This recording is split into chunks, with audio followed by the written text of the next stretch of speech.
Just ahead on CTV News, a new development is raising concerns for Cheverly residents. Plus, county public safety agencies join together to spread holiday cheer. And a featured furry friend shows how he keeps us safe. Those stories and more on CTV News, starting now.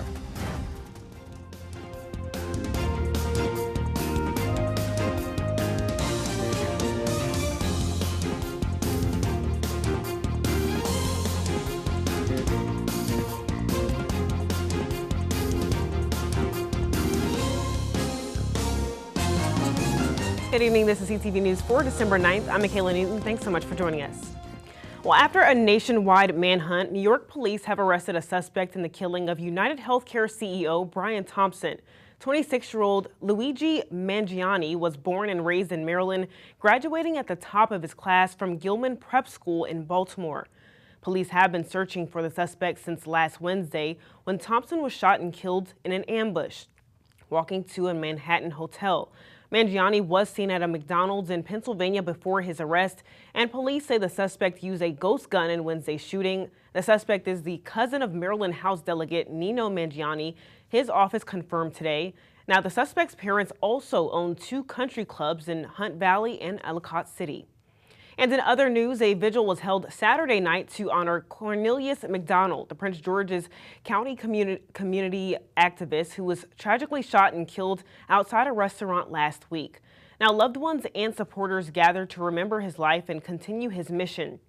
McDonald, known for his work to address mental health and gun violence, was driven by the loss of his brother, who was shot and killed back in 2019. Now, in response, he founded the organization Stay Solid to spark important conversations and make a difference. Made a tremendous impact on the community. Why him? Why somebody who actually made a difference? Right now, we gotta change. We gotta change the whole mindset. And we gotta not just make our community strong, but we gotta make each other stronger. Well, a University of Maryland College Park professor has been nominated to serve as Deputy Secretary of the Department of Treasury. Michael Falkender, who currently serves as a university finance professor, worked alongside President-elect Trump during his first administration, helping to negotiate the over $2 trillion CARES Act during the COVID-19 pandemic.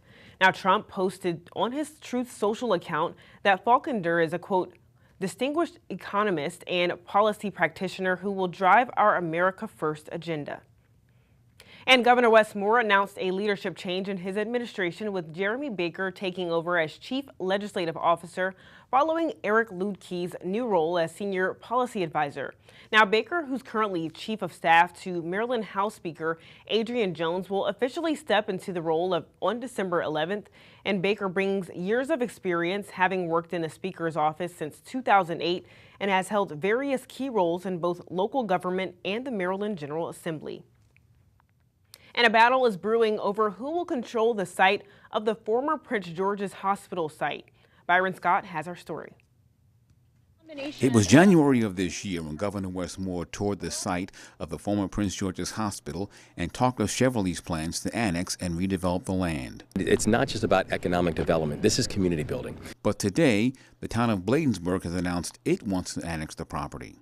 It's a land grab, and it's not a respectful way. And it's so unusual. In Prince George's County, the municipalities usually work together. Council Chair Jolene Ivy lives in Cheverly and represents the area. She says Cheverly is best positioned to annex the land. Well, Cheverly is the community that is, in fact, directly impacted by the project. So they're the ones who should have the most say over what happens there. Bladensburg is a good distance away, and so any traffic, any environmental impacts, any crime, anything that happens is going to impact Cheverly. Plans for the site, which has since been demolished, include more than 1,300 mixed housing units, a hotel, retail, and office space. You know, Cheverly suffered because hospital was here. You know, we've had folks that escaped the hospital and ran through our streets. We've had to increase our public safety. We've had to deal with the noise from the helicopters and how it destroyed our homes. So I feel like if you suffer, then you should be able to reap the harvest when there's a benefit. In a statement released today, the mayor of Bladensburg, Takesha James, said in part, the project presents a unique and exciting opportunity for Bladensburg to establish itself as a vibrant hub. So who will decide this issue? Unfortunately, it's a judge. So the RDA is not in support of the annexation from Bladensburg. The developer is not in support of it. The county councilwoman is not in support of it, and neither is the county executive. Those are all the folks whose instructions we followed to the T in order to be in line to annex the property when it was developed. So no one supports this at all. But ultimately, the decision will rest with the judge. A public hearing in Bladensburg had been scheduled for tonight, but late this afternoon, the mayor's office emailed CTV that the meeting has been rescheduled for December 17th. For the residents of Bladensburg to decide if they want to move forward. If they do, we have informed the town of Bladensburg that we will sue. We will file suit the very next day. Byron Scott, CTV News. All right, Byron, thanks so much for that report. Meanwhile, a Maryland mother is in custody after her infant drowned over the weekend. And according to reports, Montgomery County Police were called to the 7300 block of Summit Avenue in Chevy Chase Sunday afternoon for a report of a drowning. Now, when officers arrived, they found the 3-month-old child. The infant was taken to the hospital and later pronounced dead. Now, the Office of the Chief Medical Examiner will conduct an autopsy to determine the exact cause of death.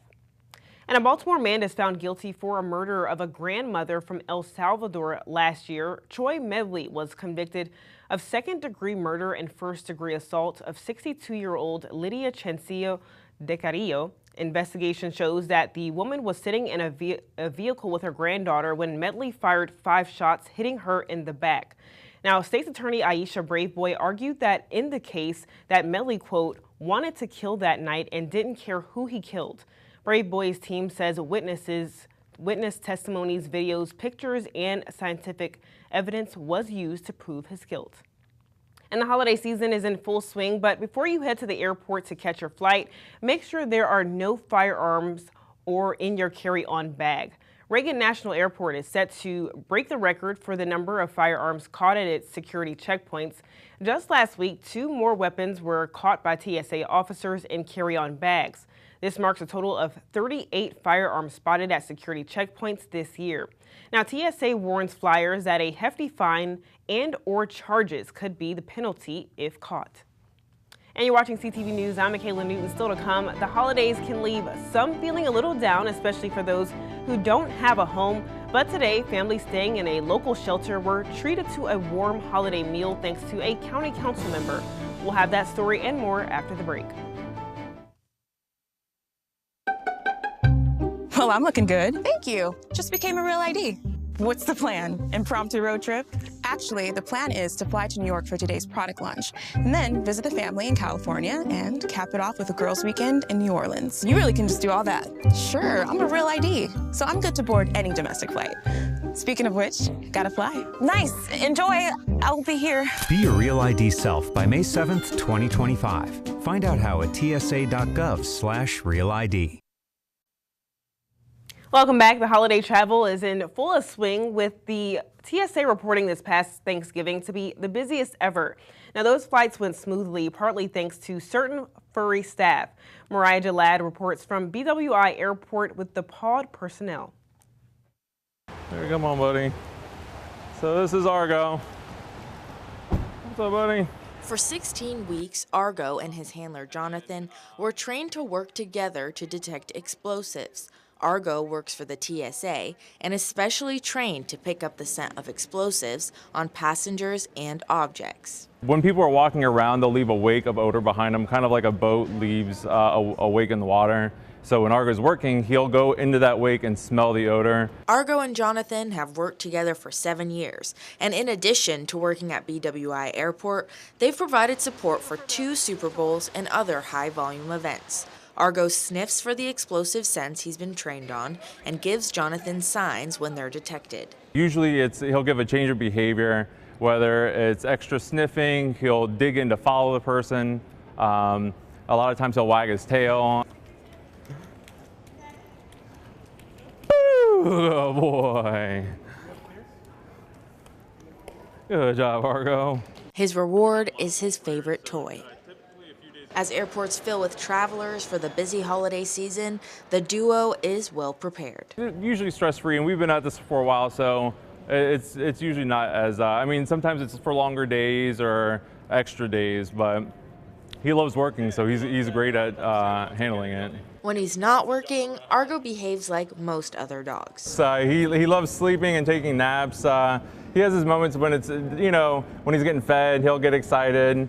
And then, every now and then, throwing around in the backyard. But the work Argo does is vital in airport safety, and his role can't be replaced. He can think for himself. Like, he knows, all the training, he knows what to do. And you can't replicate that with a machine or anything. From BWI, Mariah Jalad, CTV News. 2025 monthly canine calendar available for free on TSA.gov. Argo is the canine for July. Meanwhile, Maryland legislators plan to introduce at least 2 gun safety-related bills in this upcoming session, motivated by the potential impacts of the next presidential administration. One bill would tax guns and gun accessories to fund trauma and violence intervention prevention programs. Legislators say that the bill would help raise funding the state needs for the program, funding that could be reduced by the federal government. Now, state legislators have been hesitant to impose any kind of new tax on Marylanders, especially with looming tariffs proposed by Donald Trump. But lawmakers say funding is necessary for these programs, which have been credited with a reduction in gun violence. And Prince George's police are investigating a fatal shooting in District Heights Friday night. The incident happened at the 6200 block of Surrey Square Lane. Officers found Vernon Bond and Jonathan Williams in a parking lot, both suffering from gunshot wounds. Now, they were both taken to the hospital where they later died. Investigation shows that Bond and Williams shot each other during an altercation, but anyone with information on this case is asked to call 301-516-2512. And a Laurel man has been sentenced to 7 years in federal prison in connection to an armed robbery that took place in 2022. 24-year-old Marquise Hayes Henderson and 4 other co-conspirators used a stolen vehicle and a firearm to rob an ATM located inside a Clinton convenience store. Now, according to the guilty plea, Henderson pointed a firearm at an employee and ordered them to lay down in one of the store aisles. Henderson will also serve 5 years of supervised release following his sentence. And the residents of Shepherd's Cove shelter in Capitol Heights were treated to a holiday meal thanks to Council Chair Jolene Ivey's office. Ivey was working in the kitchen as the food was being prepared. She also spent time talking with residents. Some of the younger ones even got tattoos. But Shepherd's Cove houses 115 women, children, and families. Today is a wonderful day. We have Council Chair, Honorable Jolene Ivey here coming to serve our residents. This is probably about the 3rd time that Council Chair has been here. She's provided fabulous meals to our residents to provide a nutritious day, and this is a holiday celebration that we are hosting today. Talk about what this does for the clients you have here. It does wonderful things. It uplifts them. It also lets them know that some others in the community care and want to give back to them, offer them a nice day to just relax and have a nice hot meal. And Shepherd's Cove is the designated community action agency for Prince George's County. Well, meanwhile, Governor Wes Moore and his team have been ramping up event appearances and pleas for campaign contributions before the so-called fundraising freeze sets in. All Maryland office holders and members of the General Assembly are banned from fundraising in the 3 months the legislature is in session. Now, that starts January 8th. And in one fundraising message, Governor Moore said the money raised between now and then will be the sole thing relied on to power his team's work. FaceTime with potential donors is critical, and the governor has at least 6 in-person fundraising events scheduled before the start of the session. Well, the Prince George's County Public Safety agencies came together today to celebrate the Public Safety Assistance Program's Holiday Food Collection Program. The Bill Mulligan Annual Food Basket Program takes both food and monetary donations during the holiday season. The program brings together all 5 of PSAP's public safety agencies, and these donations help provide hundreds of food baskets for families in the area. This is our 40th year. It's named after Bill Mulligan, who was a employee with the Sheriff's Office who did a wonderful job and cared so much about the citizens of Prince George's County. Really focusing on our seniors, really focusing on those who may not have enough. So it's always good the fact that we can bring public safety together between Homeland, police, fire, corrections, sheriff, to actually serve our citizens in a different way outside of just them calling 911. And food basket delivery crews began making their rounds just before 10 this morning. And so to come on CTV News, the Bowie State University Choir is gearing up for their annual performance of Messiah. After the break, hear from the music professor about what makes the performance so special. We'll be right back.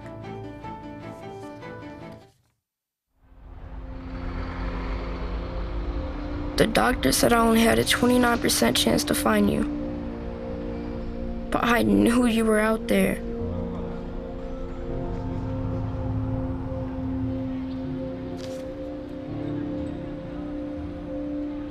Every night, even when my heart was sad, I wished for you to sign up. I got so sick that I couldn't go to school, but I still made people laugh. But when we matched, it was the best day ever. Dear donor, your blood stem cells saved me from leukemia.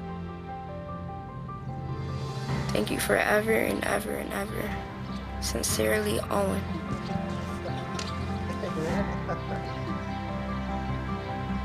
Experience the true joy of saving a life at nmdp.org.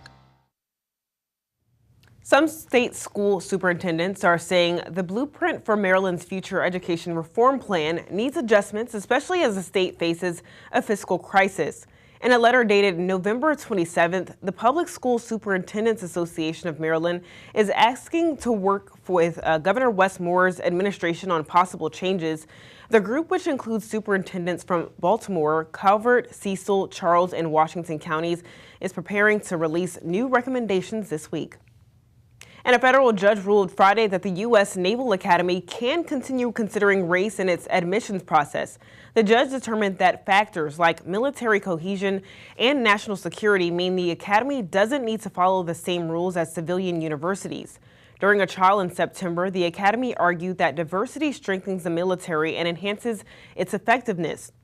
The case was brought by Students for Fair Admissions, the same group behind last year's Supreme Court challenge to affirmative action, which banned race considerations in college admissions. And a Montgomery County high school is yet dealing again with another fallout from another racist incident on school grounds. According to reports, the N-word was written and found on the desk of a black student at Thomas Wooten High School in Rockville earlier this month. Now, school officials sent out a letter to parents over the weekend informing them of the incident and apologizing for the delayed response. Dr. Peter Morgan, the district's chief officer for school support and improvement, is calling for a, quote, significant cultural and behavioral change at the school. But this marks the second reported racist incident at Wooten in 7 months. And an annual holiday tradition is just days away. The Bowie State University Concert Choir is set to present its annual performance of Messiah.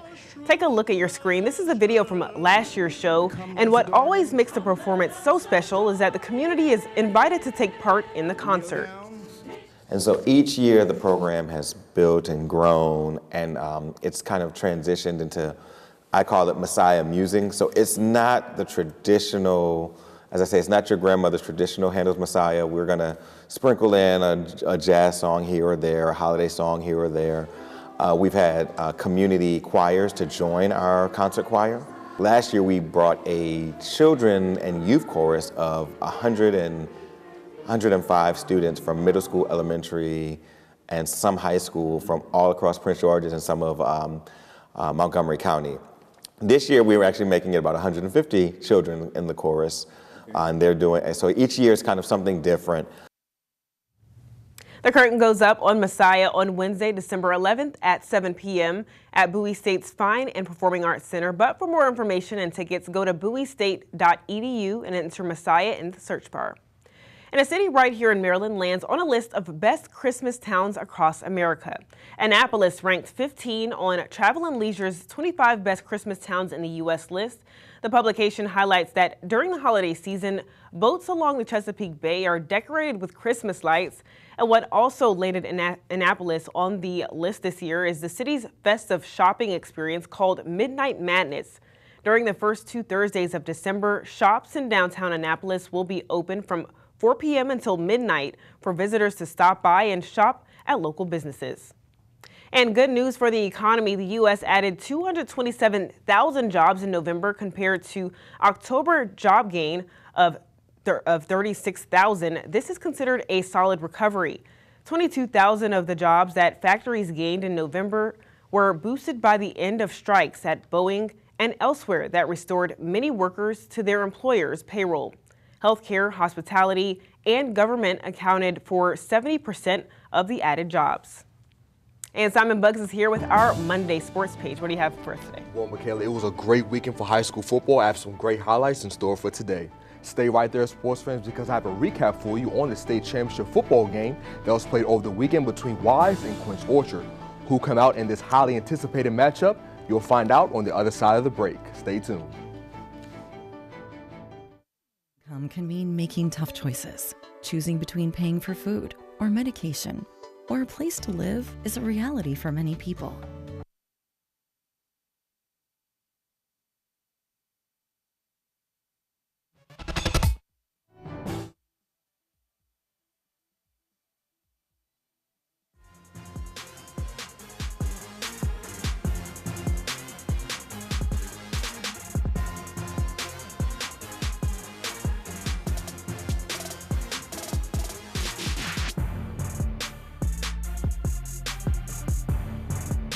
All right, everybody, grab a seat because it's time for your Monday sports page. We begin with some exciting highlights from the state football championship game.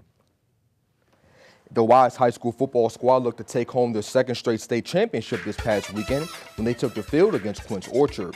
The Cougars struck first in the game as running back Iverson Howard took it straight up the gut into the end zone to go up 7-0 on the Pumas in the second quarter.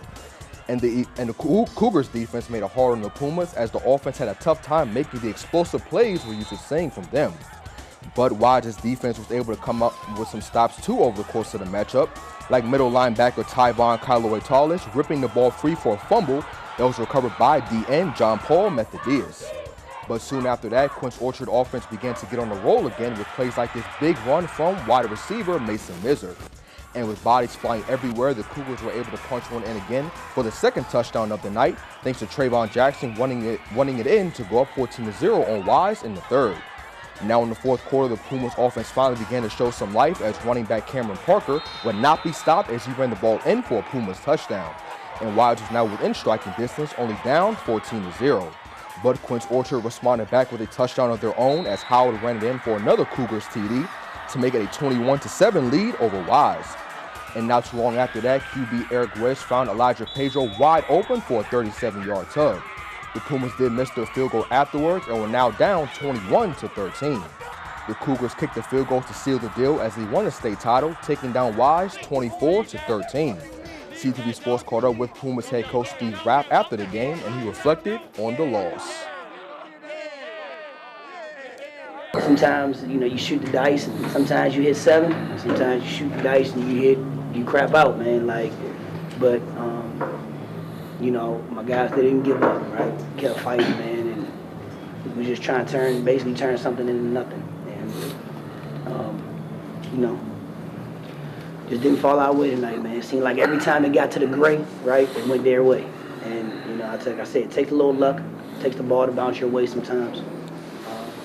But we'll be back, though, right? We'll be back. Whatever reason or however it is or whatever, they had to go through to experience this, man, it's just going to build them for the future. We got a bunch of guys that are, that have signed and will sign, right? So we're just moving on to the next phase. Man, I was really rooting for Wise. Better luck next year, fellas. Meanwhile, track and field runner and Maryland native Masai Russell has had an amazing year after qualifying for the Olympics with a 12.25 hurdle time, which was world leading and a personal best. Russell then won the gold at the Paris Olympic Games in the 100-meter hurdles. And she was honored this past Saturday as she won the USATF Breakthrough Performer Award. After Russell accepted her award, the Olympian touched on her journey to get where she is today. This year was super, super hard for me. If you guys heard me speak, do interviews, anything like that, like this year was very, very tough for me. I failed to make the final in Budapest. I crashed into the hurdle, which ultimately made me not qualify for the final. So, you know, I came in to this year with a different mindset, and I told myself it was gonna be different. And I told myself also I was not gonna wait another 4 years and regret not doing what I needed to do on that day of the Olympic final and not get the job done. So I got out there, I did my thing. It's still so crazy just saying that I'm an Olympic champion. It's still such a blessing, still such an honor. And it just made me even more hungry. I'm excited for the future. And another track and field athlete took home an award also as Quincy Williams took home the Most Inspirational Performance honor. This comes after Wilson was in 5th place during the final of the 400-meter men's race in Paris halfway through. But Wilson was able to climb the ranks as he was now in 4th place at the 300-meter mark. And during the final bend, Wilson was able to make up ground and overtook Britain's Matthew Hudson-Smith to claim gold in 43.40 seconds. And with that performance, Wilson became the 4th fastest performer ever. And during his acceptance speech, the 16-year-old gave some encouraging words. One of my most important lessons I've learned is to never ever doubt yourself. Believe in yourself is the foundation of everything, whether in sports, life, or anything you pursue. There were many times when I didn't know if I could make it, but I learned that if you trust yourself, keep working, and stay focused on your goals, the possibilities are endless. We all face setbacks and challenges. There will always be times when the road feels impossible to travel, but if you believe in your abilities and keep pushing forward, you will rise above it all. Don't let fear or doubt define you. Stay focused, stay faithful, and always trust that the best is yet to come. Congratulations, Messiah and Quincy. You're definitely an inspiration to us all. And wrapping up sports, the Terps women's basketball team took down Purdue over the weekend, 78-69. The next opponent will be William & Mary on December 19th. And that wraps up your Monday sports page.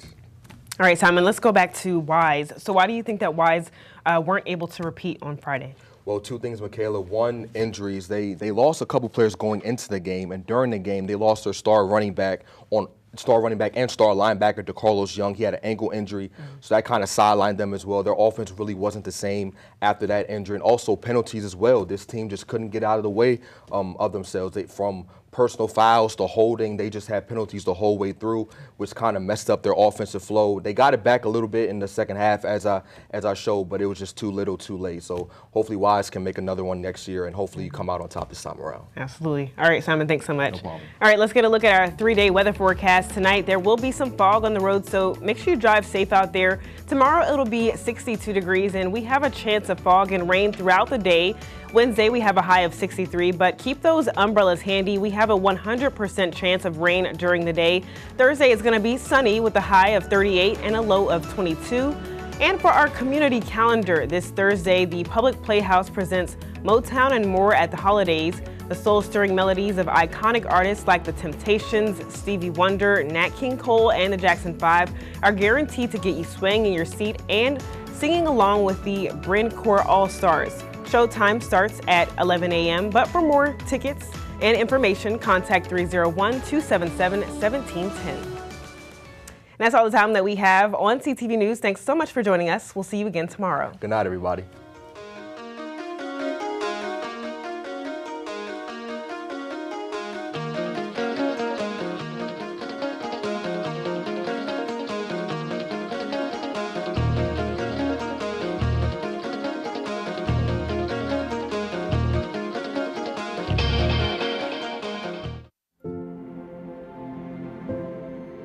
To a child battling a critical illness, a wish can feel like a dream.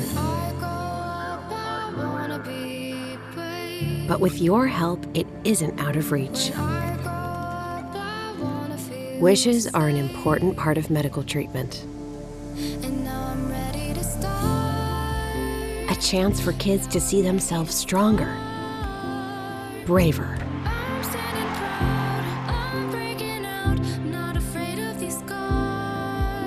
to see that the impossible is possible. Wishes can give kids the strength to fight, to get better, to grow up. Where there's a wish, there's a way.